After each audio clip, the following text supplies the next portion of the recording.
নদিয়া জেলার চাপড়ায় লুকিয়ে আছে এমন একটি অপূর্ব সুন্দর জায়গা, যেখানে চারদিকে চোখ জোড়ানো বিভিন্ন রঙের ফুল, সবুজ প্রকৃতি, নীল আকাশ আর রয়েছে একদম শান্ত পরিবেশ। শহরের কোলাহল থেকে দূরে যেন প্রকৃতির কোলে একটু নিঃশ্বাস নেওয়ার পারফেক্ট জায়গা। বন্ধুদের সাথে আড্ডা হোক, পরিবারের সাথে হোক সময় কাটানো, নাকি ইনস্টাগ্রামের জন্য দারুণ রিল আর ছবি, সব কিছুর জন্যই কিন্তু ফ্লাওয়ার ভ্যালি চাপড়া একদম পারফেক্ট স্পট। তো চলো তোমাদেরকে ভার্চুয়ালি সঙ্গে নিয়ে আমি কঙ্কন ঘুরে আসি আরও একটি ফ্লাওয়ার ভ্যালি চাপড়া থেকে।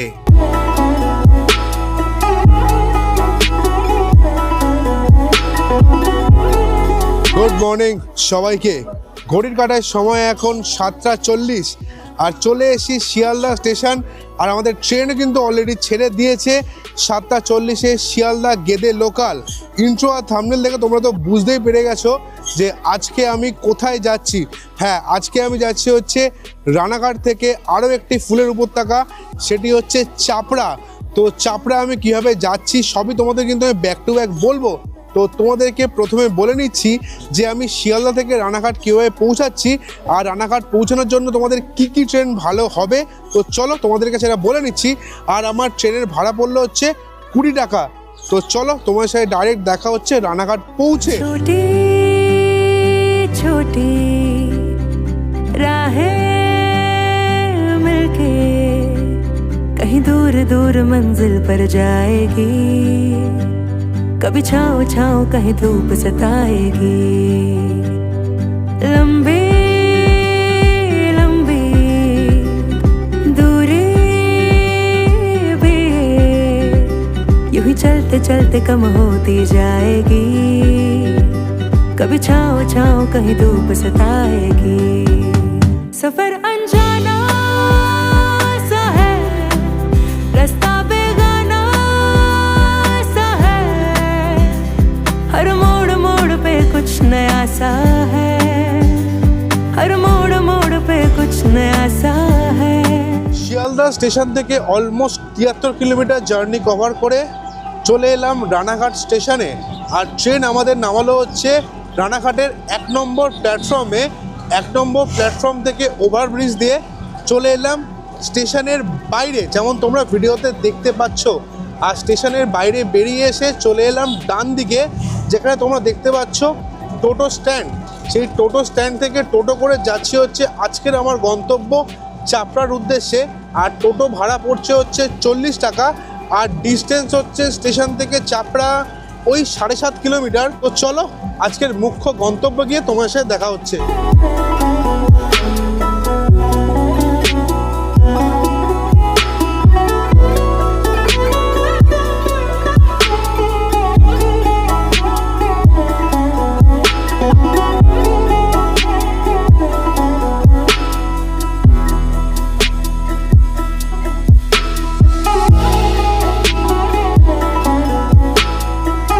তোমরা যদি 2 চাকার গাড়ি নিয়ে এখানে আসতে চাও, তোমরা কিন্তু এখানে পার্কিংয়ের ব্যবস্থা পেয়ে যাবে।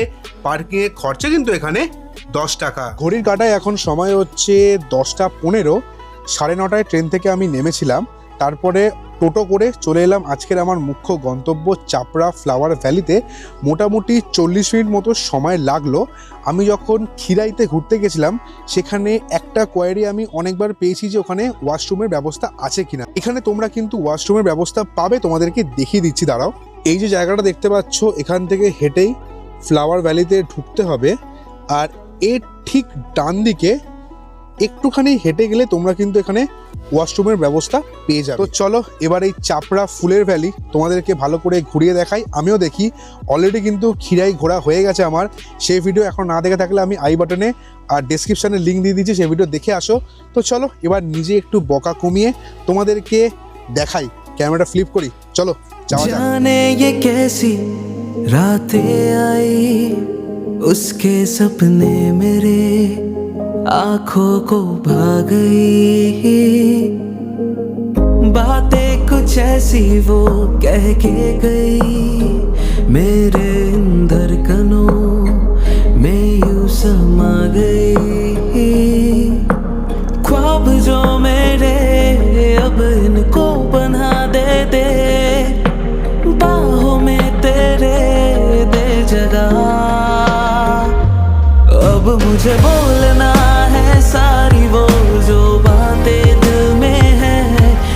তোমাকে চাইছি আরো বেশি, কি করে বলবো ভালোবাসি। ফুলের উপত্যকায় ঢুকে প্রথমে দেখলাম হচ্ছে বিভিন্ন রঙের চন্দ্রমল্লিকা ফুল, তারপরে দেখলাম হচ্ছে ইস্টার ফুল, সেটাও 2-3 রঙের ছিল। তারপরে দেখলাম হচ্ছে বোতল গাছ, যেটা বিয়ে বাড়িতে ডেকোরেশনের কাজে লাগে। এটা তো জাস্ট শুরু, দাঁড়িয়ে যাও দাঁড়িয়ে যাও, এখনও চোখের সামনে ফুলের খনি দেখতে পাচ্ছি, যেখানে রং বেরঙের দারুণ দারুণ ফুল আছে। এত সুন্দর লাগছে সত্যি কথা। আর এখানে ফুলের দাম সত্যি কথা বলছি অনেক কম। খিরাইয়ের তুলনায় কিন্তু এখানে ফুলের দাম অনেকটা কম। খিরাইতে আমি একটা গোলাপ 10 টাকা পার পিস দাম শুনেছিলাম, এখানে 3টে গোলাপ 10 টাকায় দিচ্ছে। আর কলকাতায় সেই গোলাপটাই মোটামুটি একটা গোলাপ 20 টাকা দাম নেয়। সো সামনেই 14 ফেব্রুয়ারি আসছে, ভ্যালেন্টাইন্স ডে, আরও অনেক গোলাপের দাম বাড়বে। তোমাদের মেন খনিতে নিয়ে যাই, দারুণ সুন্দর কিন্তু লাগছে দেখে। তো চলো, তোমরা কেন মিস করবে, চলো ক্যামেরা ফ্লিপ করি, তোমাদেরকে দেখাই। মিলন হবে কত দিনে, মিলন হবে কত দিনে, আমার মনের মানুষের সনে, আমার মনের মানুষের সনে। মিলন হবে কত দিনে, মিলন হবে কত দিনে, আমার মনের মানুষের সনে, আমার মনের মানুষের সনে।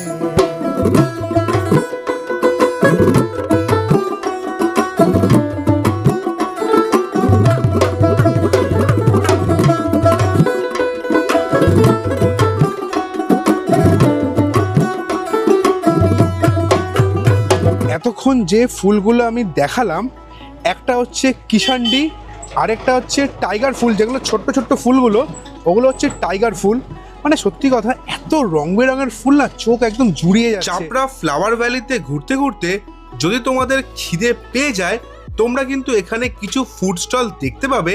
তোমরা চাইলে কিন্তু এখান থেকে খাওয়া দাওয়া করতে পারো। এছাড়াও তোমরা কিন্তু এখানে বোট রাইডও করতে পারো, যার খরচা হচ্ছে 50 টাকা পার পার্সন। তোমরা কিন্তু এখানে 30 মিনিটের জন্য বোট রাইড করতে পারবে।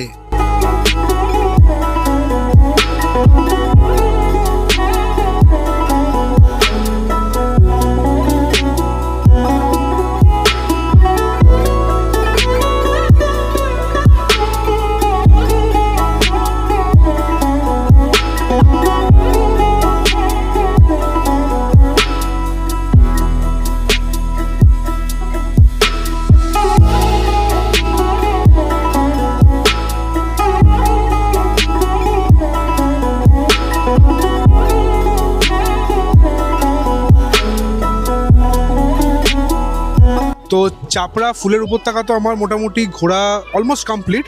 এবার যেখান দিয়ে তোমাদের দেখেছিলাম যে প্রবেশ পথ, ওখানে কিন্তু তোমরা অনেক দোকান পাবে। এখানে একটা দাদার দোকান থেকে একটু জেনে নিই যে এখানে ফুলের কেমন কি দাম। দাদা, একটু ফুলের দামটা একটু বলে দাও, কেমন কি দাম? তো এই কি বলুন তো, এইখানে মেন হচ্ছে ফুল মার্কেটে যেমন দাম থাকে সেই হিসাবে ফুলের দামটা আমরা নির্ধারণ করি, ঠিক আছে? যেমন হচ্ছে এই রিংটা রয়েছে ব্যাঙ্গালোরে জিপসি দিয়ে 40 টাকা, এটা কালকে 50 টাকা হতে পারে যদি মার্কেটে ফুলের দাম বেশি থাকে। এবং এই ক্রাউনটা রয়েছে 30 টাকা, কোনো সময় 40 টাকা হয়, ঠিক আছে? ম্যাক্সিমাম 40 টাকা হয়, আজকের বাজার 40 টাকা 50 টাকার মধ্যে ক্রাউনগুলো বিক্রি হবে।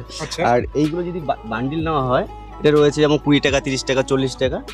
আর এটা রয়েছে চন্দ্রমল্লিকা হলুদ, এটা রয়েছে আপনার 3 টাকা পিস। 3 টাকা পিস। আর যেগুলো হচ্ছে মোটা ডাল এবং বড় স্টিক গুলো, এটা হচ্ছে 5 টাকা পিস। আচ্ছা, ঠিক আছে। আর গোলাপ রয়েছে 3টে 10 টাকা, এবং যদি কেউ বেশি কোয়ান্টিটি নেয় তাহলে 3 টাকা পিস। 3 টাকা পিস।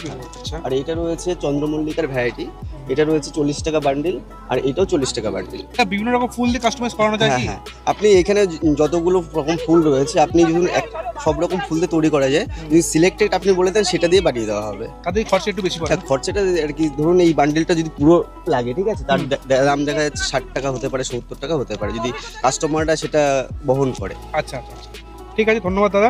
ধন্যবাদ। আর এখানে তুমি ফুল নিয়ে কখন বসে পড়ো?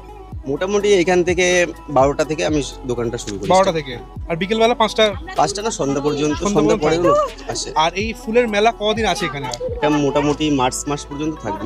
মার্চ মাসের হচ্ছে 10 তারিখ, মানে দোলের পরে অবধি মোটামুটি। তখন আর কি ঠান্ডাটা আস্তে আস্তে কমে যায়, তো গরম পড়া শুরু করে দেয়, তখন হচ্ছে লোকজন আসা কম করে দেয়। আচ্ছা। এবং ফুলটা তখনও থাকে, ঠিক আছে, তখন আর কি অল্প পরিমাণে। ঘড়ির কাঁটায় এখন সময় হচ্ছে 2টো। ফুলের উপত্যকা খিরাই তো আমার ঘোরা কমপ্লিট হয়ে গেছিল 2 সপ্তাহ আগে। এবার ঘুরলাম হচ্ছে এই বছরে আরও একটি ফুলের উপত্যকা, সেটা হচ্ছে চাপড়া। তো দারুণ লাগলো ঘুরে। ক্ষীরাই জায়গাটা একটু ছোট, চাপড়া জায়গাটা অনেকটা বড়, ফুলের চাষ অনেকটা বড় জায়গা জুড়ে হয়েছে। দারুণ কিন্তু ঘুরে লাগলো। আর কেমন কি ফুলের একটা আনুমানিক দাম তোমাদেরকে আমি তো জানালাম। এখানে অনেক কিন্তু ফুলের ছোট ছোট দোকান বসেছে, আমি সেখান থেকে একটা কাস্টমাইজ করে ফুলের তোড়া বানিয়ে নিয়ে যাচ্ছি বাড়ির জন্য। এটার দাম কত হতে পারে কলকাতা বা তোমরা যেখানে থাকো, এখানে দাম দিলে হচ্ছে 90 টাকা। এটা যদি আমি কলকাতায় বানাতাম কমসে কম 150 টাকার ওপরে 200 টাকা দাম পড়তো। এখানে ফুলের দাম অনেকটাই কম। আর এই একটা ফুলের ক্রাউন নিলাম বন্ধুকে দেবো বলে, এর দাম হচ্ছে 40 টাকা পড়লো আমার। তো ফুলের উপত্যকা চাপড়া আমার ঘোরা কমপ্লিট। দারুণ লাগলো ঘুরতে কিন্তু। আর কতদিন পর্যন্ত মেলা থাকবে তোমাদের কিন্তু আমি অলরেডি বলে দিয়েছি। তো আজকের ভিডিওটা আমি এখানেই শেষ করলাম। এবার এখান থেকে টোটো করে যাব হচ্ছে স্টেশন, 40 টাকা পার পার্সন হিসাবে খরচা পড়বে। তারপরে সেখান থেকে ট্রেন ধরে ফিরবো হচ্ছে শিয়ালদা। তোমাদের রিটার্ন করার জন্য কোন কোন ট্রেন ভালো হবে তার একটা লিস্ট কিন্তু আমি স্ক্রিনে দিয়ে দিলাম। আর কত কি এই ট্যুরে আমার খরচা পড়লো সেটাও কিন্তু আমি তোমাদের স্ক্রিনে দিয়ে দিলাম। তো আজকের ভিডিওটা আমি এখানে শেষ করলাম। ভিডিওটা কেমন লাগলো অবশ্যই কিন্তু কমেন্ট করে জানাবে। আর ভিডিও ভালো লাগলে অবশ্যই লাইক, আর চ্যানেলটা তাড়াতাড়ি সাবস্ক্রাইব করো, 5000 তাড়াতাড়ি পৌঁছতে হবে। তো আজকের জন্য টাটা, তোমার সবাই ভালো থেকো, stay safe, stay happy, good bye. দেখা হচ্ছে পরের সপ্তাহে, টাটা।